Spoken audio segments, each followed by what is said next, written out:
Assalamualaikum warahmatullahi wabarakatuh. Halo teman-teman semuanya. Perkenalkan, nama saya Ajeng Pangestuti dengan NIM 2019 1050 1016. Di sini saya akan menjelaskan mengenai keterkaitan program food estate atau ketahanan pangan dengan perencanaan tata ruang serta hubungan dengan aspek pertanian. Di sini saya akan membahas 4 pokok, yaitu yang pertama ada konsep food estate, studi kasus, keterkaitan food estate dengan perencanaan tata ruang, dan hubungan food estate dengan aspek pertanian. Lalu, apa sih pengertian food estate itu? Food estate merupakan pengembangan dalam skala luas yang dilakukan secara terintegrasi, mencakup pertanian, kebunan, dan peternakan di suatu kawasan. Food estate menjadi salah satu ujung tombak dalam strategi ketahanan pangan di masa pandemi dan program strategis nasional pada tahun 2020 sampai 2020. Lalu tujuan food estate itu ada beberapa macam. Yang pertama itu menciptakan lapangan kerja dan kesempatan usaha, lalu mempercepat pemerataan pembangunan, lalu terwujudnya kawasan dengan produk unggulan di daerah pengembangan yang nantinya diharapkan akan meningkat nilai tambah hasil pertanian, khususnya tanaman pangan yang dapat bersaing di pasar global. Lalu ada membangun sentra agribisnis untuk produksi pangan melalui kegiatan perluasan areal dan optimis lahan. Lalu meningkatkan kesejahteraan masyarakat dan menghemat dan menghasilkan devisa negara. Selanjutnya ada latar belakang pengembangan food estate, dikarenakan melonjaknya permintaan pangan dunia yang sebanding dengan pertumbuhan penduduk dan ketersediaan lahan yang potensial yang dapat dijadikan sebagai cadangan pangan yang cukup luas. Lalu, studi kasus yang saya ambil itu tentang pengembangan kawasan food estate di Provinsi Kalimantan Tengah.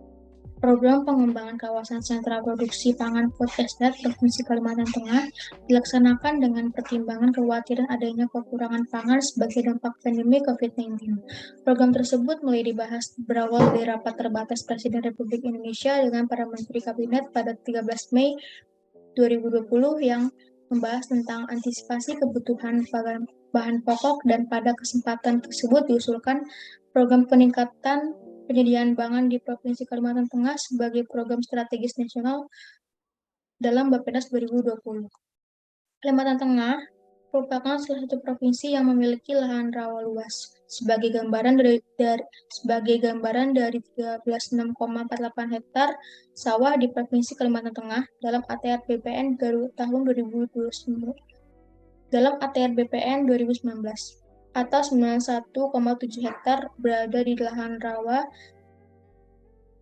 dan sebagian besar berada di kawasan pengelolaan lahan gambut atau PLG. Kawasan pengelolaan lahan gambut atau PLG 1.000.000 hektar yang dibuka pada tahun 1995 telah melalui proses panjang untuk memanfaatkan lahan gambut untuk pertanian, meskipun di dalam kawasan tersebut tidak semuanya tanah gambut. Wilayah PLG berada di antara Sungai Sebangau, Kahayan, Kapuas, Kapuas Murung, dan Barito yang termasuk ke dalam wilayah Kabupaten Kapuas dan Kabupaten Pulau Pisau. Konsep umum program ini telah dituangkan dalam Rencana Induk Pengembangan Kawasan Sentra Produksi Pangan Food Estate Kalimantan Tengah tahun 2020 sampai 2024. Sedangkan untuk implementasinya telah dijabarkan oleh Kementerian Pertanian dalam bentuk Green Design Pengembangan Kawasan Food Estate Kawasan Food Estate berbasis korporasi petani di lahan rawa Kalimantan Tengah. Next. Selanjutnya ada implementasi pengembangan food estate tahun 2020. Program peningkatan penyediaan pangan nasional Food Estate Provinsi Kalimantan Tengah mempunyai visi misi sebagai penguatan ketahanan pangan nasional dalam penanggulangan COVID-19. Yaitu ada dua. Yang pertama itu intensifikasi. Pengembangan kawasan food estate dilaksanakan secara bertahap pada periode tahun 2020 sampai 2024. Berdasarkan ketersediaan jaring irigasi yang dibangun oleh Kementerian PUPR pada tahun 2020, Kementerian Pertanian pada tahun 2020 telah menetapkan sekitar 30 hektar kawasan pengembangan kawasan food estate yang berada di Kabupaten Pulau Pisau seluas 10.000 hektar dan Kabupaten Kapuas 20.000 hektar. Lahan tersebut merupakan lahan sawah existing yang telah dibuka sejak tahun 1993 dengan petani transmigrasi dari Pulau Jawa. Lalu yang kedua itu ada ekstensifikasi. Pada tahun 2020, kegiatan pengembangan food estate dilakukan melalui intensifikasi sekitar 30.000, sedangkan pada tahun 2021, pengembangan food estate ini akan ditambah sekitar 55.000 hektar, baik yang berada di kawasan ekspedisi maupun di luar kawasan ekspedisi. Ekstensifikasi akan dilakukan secara bertahap dan berkoordinasi dengan Kementerian PUPR dalam penyediaan sarana dan prasarana jaringan irigasi rawa. Next. Dan ini ada gambar dalam konsep pengembangan klaster pada kawasan food estate di lahan rawa, Provinsi Kalimantan Tengah. Selanjutnya saya akan membahas tentang apa sih hubungan food estate dengan aspek pertanian. Konsep pengembangan pangan yang dilakukan secara terintegrasi mencakup pertanian, perkebunan, bahkan peternakan di suatu kawasan yang sangat luas. Konsep dasar food estate ini pun didasarkan pada keterpaduan sektor dan subsektor dalam sistem agribisnis dengan pemandayagunaan sumber daya secara optimal dan lestari. Selain itu, konsep food estate dikelola secara profesional, didukung sumber daya manusia yang berkualitas, teknologi tepat guna yang berwawasan lingkungan, serta kelembagaan yang kokoh. Desain pengembangan kawasan pangan skala luas, food estate, dirancang berdasarkan 4 pendekatan, yaitu yang pertama, pendekatan pengembangan wilayah cluster, yang kedua, pendekatan integrasi sektor dan subsektor, yang ketiga, ada pendekatan lingkungan berkelanjutan, dan yang keempat, pendekatan pemberdayaan masyarakat lokal, atau bisa disebut local community development. Pengembangan usaha di food estate adalah pertanian terpadu. Pertanian terpadu atau integrated farming adalah usaha pertanian yang dengan dikelola bersinambungan sehingga tidak dikenal limbah sebagai produk sampingan. Semua bagian hasil pertanian diasumsikan sebagai produk ekonomis dan semua kegiatan adalah profit center, hasil samping dari salah satu sebidang usaha yang menjadi bahan baku atau bahan pembantu subbidang lainnya yang masih terkait. Next. Ketahanan pangan sendiri akan diarahkan ke sistem agribisnis yang kuat di pedesaan berbasis pemberdayaan masyarakat adat atau lokal.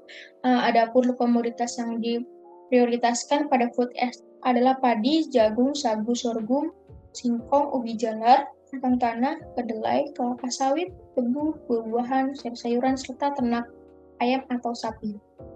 Tanah yang digunakan untuk ketahanan pangan kebanyakan adalah bekas proyek lahan gambut atau PLG.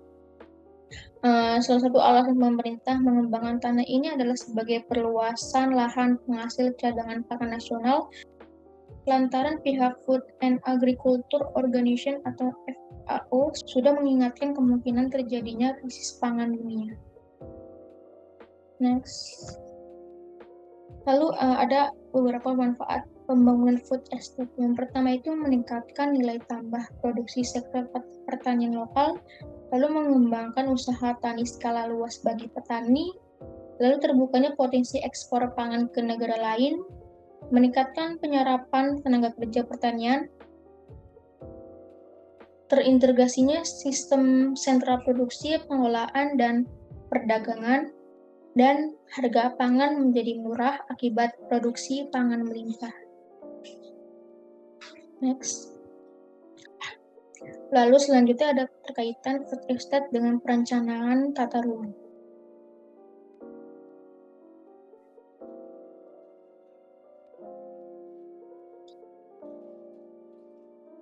Kebutuhan pangan sebagai basic human needs meningkat seiring meningkatnya jumlah dan kualitas penduduk Indonesia.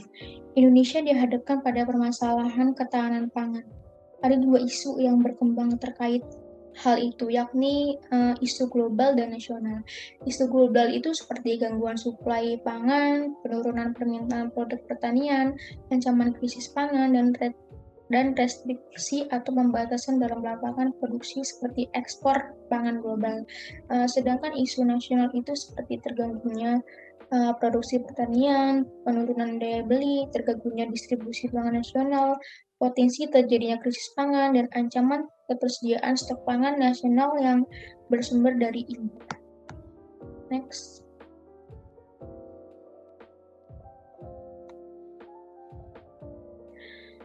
Terkait sektor pertanian tersebut, pemerintah telah memiliki konsep pengembangannya yang tertuang pada Arahan Rencana Pembangunan Jangka Menengah Nasional atau RPJMN tahun 2020 sampai 2024. Di periode tersebut, pemerintah menargetkan beberapa hal seperti lumbung energi nasional dan lumbung pangan nasional.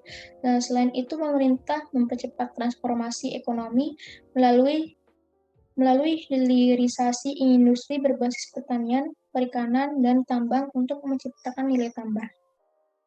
Arahan lainnya dari RPJM tersebut adalah mengoptimalkan manfaat pembangunan jalan Arahan lainnya dari RPJMN tersebut adalah mengoptimalkan manfaat pembangunan jalan tol Trans Sumatera Bandara dan pelabuhan. Kemudian arahan RPJMN terkait pengembangan kawasan ekonomi di sepanjang koridor pesisir timur Sumatera. Kemudian arahan RPJMN terkait pengembangan kawasan ekonomi sepanjang koridor pesisir timur Sumatera itu untuk hilirisasi komoditas unggulan dan pusat pertumbuhan yang berorientasi ekspor atau hubungan internasional di Kuala Tanjung. RPJMN tersebut memberikan arahan terhadap 36 kabupaten atau kota, potensi pangan, lumbung pangan, dan 1 ketahanan pangan.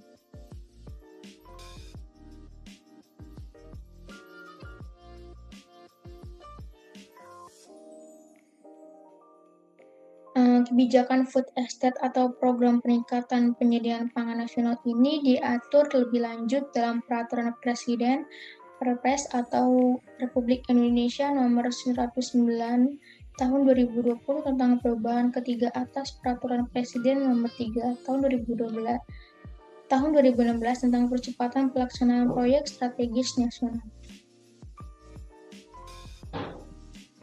Kebijakan food estate atau program peningkatan penyediaan pangan nasional ini diatur lebih lanjut dalam Peraturan Presiden Perpres Republik Indonesia Nomor 119 Tahun 2020 tentang perubahan ketiga atas Peraturan Presiden Nomor 3 Tahun 2016 tentang percepatan pelaksanaan proyek strategis nasional. Food estate yang dijalankan akan mencakup pertanian, perkebunan, dan bahkan peternakan di suatu kawasan. Food estate pun akan dibentuk di beberapa lokasi, seperti Kalimantan Barat seluas 120.000 hektar, Kalimantan Tengah 190 hektar, Kalimantan Timur 10 hektar, Maluku 990 hektar, hingga Kabupaten Maroke, Provinsi Papua, untuk menjaga ketahanan pangan Indonesia jangka panjang.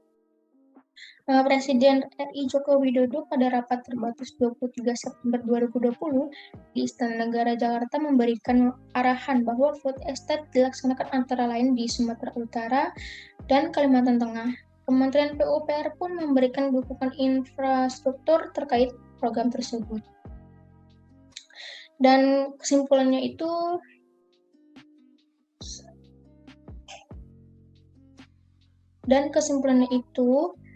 suatu program dapat dilaksanakan dengan baik ketika diawali dengan perencanaan yang matang dan diimplementasikan sesuai rencana. Program pengembangan kawasan sentra produksi pangan food estate Kalimantan Tengah dapat menjadi contoh bagi pengembangan food estate lainnya Tujuan utama pengembangan kawasan ini adalah meningkatkan produksi untuk antisipasi kekurangan bahan pangan, sehingga program tersebut harus dipercepat dan dapat dilaksanakan pada tahun itu juga. Oleh karena itu, pengalaman pengembangan kawasan food estate di Kalimantan Tengah ini dapat dijadikan pembelajaran dalam melaksanakan suatu program pemerintah yang melibatkan banyak pihak, baik kementerian atau lembaga, BUPN, swasta, pemerintah pusat, daerah, dan masyarakat.